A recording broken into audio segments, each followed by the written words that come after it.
Good morning, students. Welcome to our channel, The Boot Study. I hope आपको अब तक का हमारा जर्नी, हमारा टीचिंग समझ में आया होगा।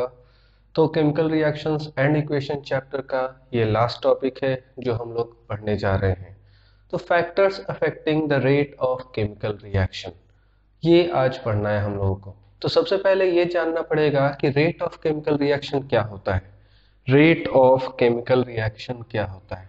तो किसी भी केमिकल रिएक्शन के टाइम पे सपोज हमारे पास एक बीकर है ए, और यही बीकर है ए, लेकिन ये time t is equal to 0 पे है और ये time t is equal to 10 minutes पे है।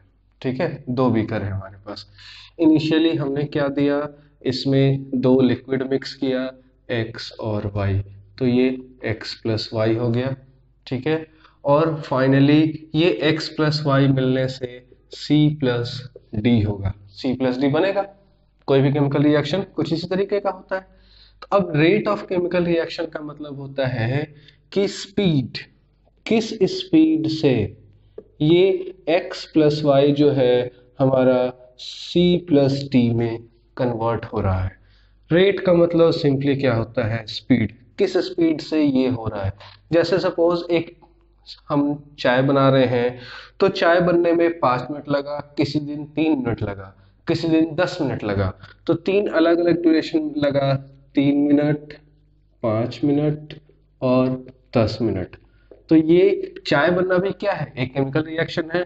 तो एक बार रिएक्शन होने में 3 मिनट लगा, एक बार 5 मिनट और एक बार 10 मिनट, मतलब 10 मिनट में हमारा पूरा रिएक्टेंट खत्म होकर के प्रोडक्ट बन गया। 5 मिनट में हमारा पूरा रिएक्टेंट खत्म होकर के प्रोडक्ट बन गया।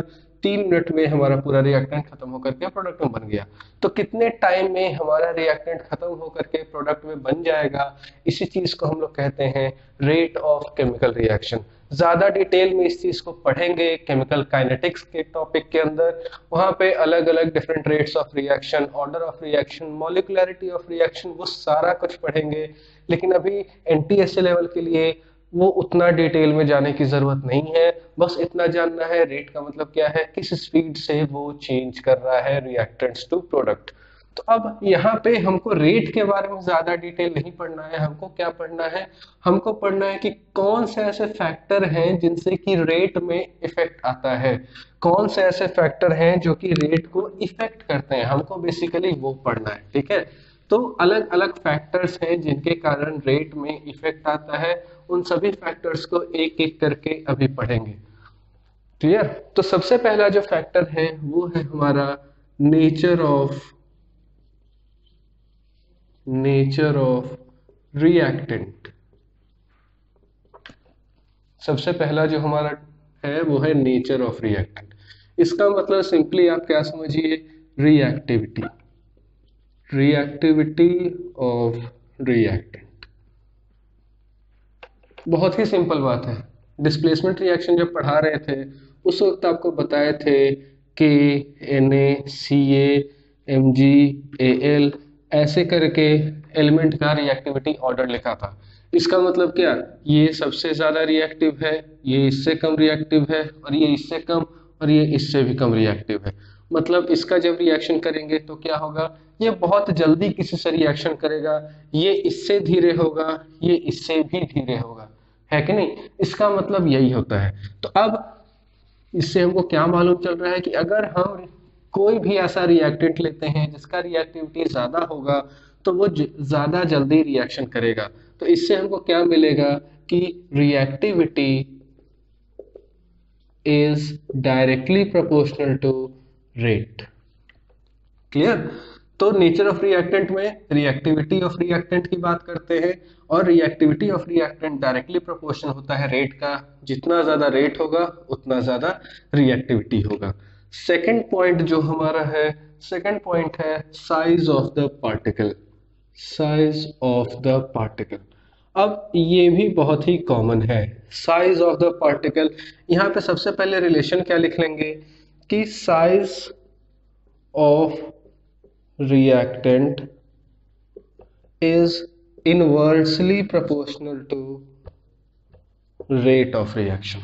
ऐसा क्यों हो रहा है?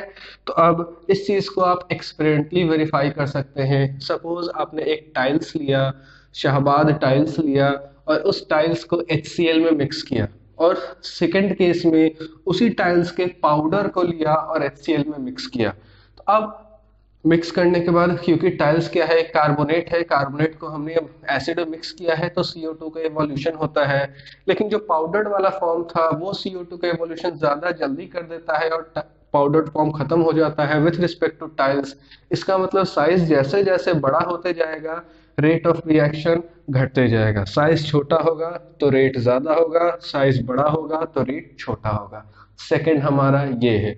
इससे बहुत सारे ऑब्जेक्टिव क्वेश्चन भी आते हैं, जो शाहबाद टाइल्स का बताया वो महाराष्ट्र NTSC में क्वेश्चन आया हुआ है। ठीक है, तो ये था हमारा दो अलग अलग फैक्टर्स जिस पर डिपेंड करता है। नोट डाउन कर लीजिए, आई होप नोट डाउन कर लिया होगा। इसके बाद नेक्स्ट है हमारा कॉन्सेंट्रेशन, कॉन्सेंट्रेशन ऑफ रिएक्टेंट। अब सबसे पहले तो आपको ये जानना होगा कि कॉन्सेंट्रेशन होता क्या है।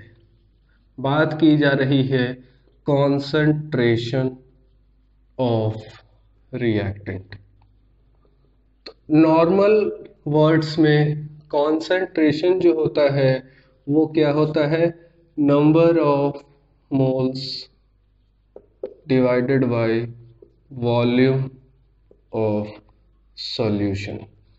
लेकिन यहाँ पे कॉन्सेंट्रेशन इस पे बहुत ज्यादा डिपेंड नहीं कर रहा है। यहाँ पे आप लोग बहुत बार देखते होंगे कोई भी एसिड लिखा होता है और उसके बगल में डाइल्यूट, या फिर एसिड लिखा है उसके बगल में कॉन्क, ऐसा लिखा होता है।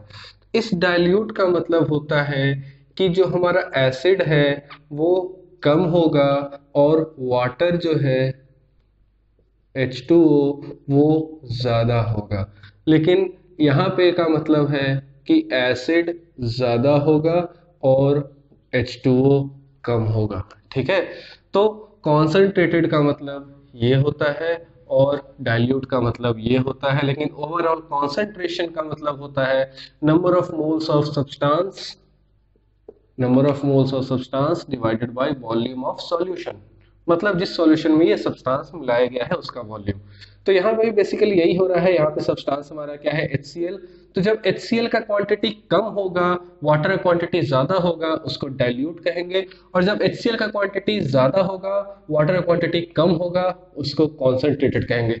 अब ऑब्वियस बात है, वाटर तो हमारा रिएक्शन करेगा नहीं, वाटर तो क्या होता है, सॉल्वेंट होता है। रिएक्शन कौन करता है, ये जो सब्सटेंस है, जो एसिड है, वो करता है।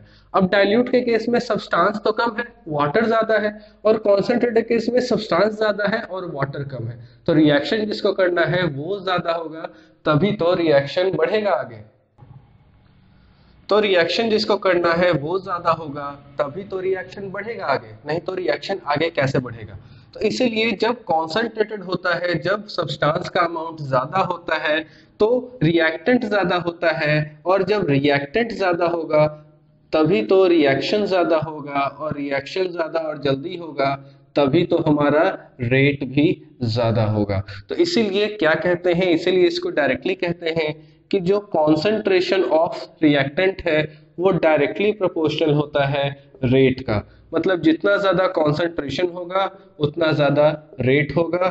मतलब जो कॉन्क एसिड है उसका रेट ज्यादा होगा, और जो डाइल्यूट एसिड है उसका रेट कम होगा। क्लियर? इस तरीके से हम लोग कॉन्सेंट्रेशन ऑफ रिएक्टेंट्स के टर्म में समझ सकते हैं। इसको नोट डाउन कर लीजिए, आई होप नोट डाउन कर लिया होगा। इसके बाद हमारा जो फैक्टर है जो कि बहुत ज्यादा इफेक्ट करता है, और मेरे ख्याल से वो सबसे इंपॉर्टेंट फैक्टर है, आगे केमिकल काइनेटिक्स जब पढ़िएगा या फिर गैसियस स्टेट पढ़िएगा उस वक्त भी आपको समझ में आएगा कि वो सबसे ज्यादा इंपॉर्टेंट है। वो टॉपिक है टेम्परेचर ऑफ द रिएक्शन। तो अब ये चीज हम लोग अपने डे टू डे लाइफ में भी बहुत ज्यादा एक्सपीरियंस करते हैं। सपोज आपने क्या लिया, आपने एक शुगर सॉल्यूशन लिया, मींस चीनी पानी का घोल बनाना स्टार्ट किया। जब वाटर कोल्ड होगा आपको बहुत ज्यादा स्टरिंग करना पड़ेगा, लेकिन जैसे ही वाटर को आप थोड़ा वार्म कीजिएगा, या फिर वाटर को हम लोग क्या करेंगे, वाटर को वार्म करके सॉल्यूशन को ही टोटल वार्म करना अगर स्टार्ट करेंगे तो आप देखिएगा कि बहुत कम स्टरिंग के साथ ही वो क्या होता है, बहुत कम स्टरिंग के साथ ही वो पूरा का पूरा घुल जाता है। तो यहाँ पे क्या हुआ, जब हमने पूरे के पूरे सॉल्यूशन का ये जो सॉल्यूशन है हमारा, इस सॉल्यूशन का जब हमने टेम्परेचर इंक्रीज किया तो ये रिएक्शन का रेट जो हो गया, रिएक्शन बहुत जल्दी बढ़ गया। इवन जब अभी हम लोग रैंसिडिटी देखे थे, रैंसिडिटी, तो रैंसिडिटी में भी क्या देखे थे कि जैसे ही हम लोग रेफ्रिजरेटर में डालते हैं, कहाँ डालते हैं, रेफ्रिजरेटर में डालते हैं, तो रेफ्रिजरेटर में डालने से होता क्या है, टेम्परेचर डाउन हो जाता है। टेम्परेचर डाउन होने से हमारा फूड ज्यादा देर तक ओके रह पाता है। तो इसका मतलब क्या हुआ कि टेम्परेचर स्लो करने से जो माइक्रोब्स का फॉर्मेशन हो रहा था, जो फॉयल गैस प्रोड्यूस कर रहा था, वो स्लो हो गया। तो इन शॉर्ट हम क्या कह सकते हैं, इन शॉर्ट हम कह सकते हैं कि temperature is directly proportional to rate of reaction. Temperature of the reaction is directly proportional to rate of reaction, कि जितना ज्यादा आप टेम्परेचर बढ़ाओगे रेट ऑफ रिएक्शन बढ़ेगा, और जितना ही टेम्परेचर को कम करोगे रेट ऑफ रिएक्शन घट जाएगा। ये शुगर सॉल्यूशन और एसिडिक का केस याद रखोगे तो ये याद रखने में कभी कोई प्रॉब्लम नहीं आएगा। ठीक है, तो इस चीज को नोट डाउन कर लीजिए। लास्ट फैक्टर है हमारा कैटलिस्ट। तो कैटलिस्ट होता क्या है, catalyst is a compound whose presence changes the rate of reaction without actually causing the any chemical change.